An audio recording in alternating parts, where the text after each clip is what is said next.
Maithili express की शानदार प्रस्तुति।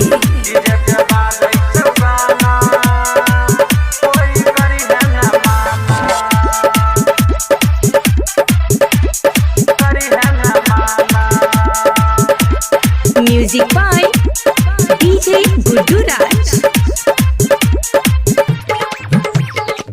डीजे पे बाजै छौ गाना कोई करी है न माना।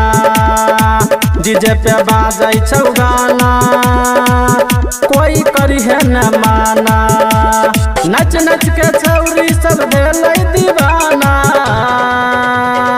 डीजे पे बाजै छौ गाना कोई करी है न माना।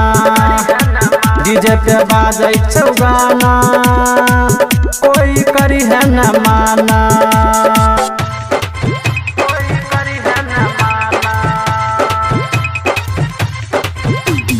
DJ Guddu Madhubani, DJ Guddu Madhubani, DJ Guddu Madhubani.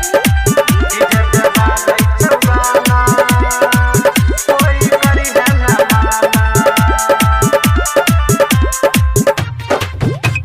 शादी में डीजे सटा घरे तुलैले गाना बजाय के छौरी नाचैले कैले।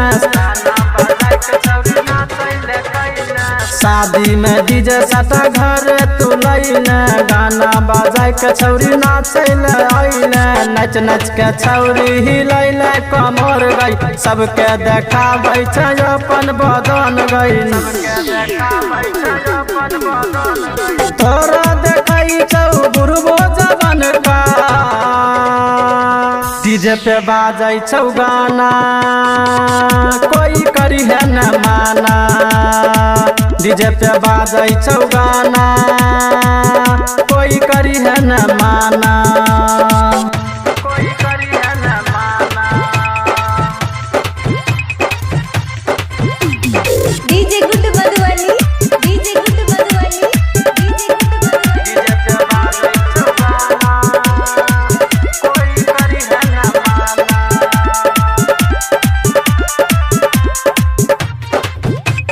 राइटर कुंदन देखै ले गेलो नाच गई छौरी के उमर रहौ अभी कांच गई। राइटर कुंदन देखै ले गेलै नाच गई छौरी के उमर रहै अभी कांच गई। कांचे में छौरी करे रही नाच गई। नच नच के छौरी हिलैले कमर गई। प्रभु प्रेमी के मालची खास गई। डीजे पे बाजै छै गाना कोई करी है न माना। डीजे पे बाजै छै गाना कोई करी है न माना।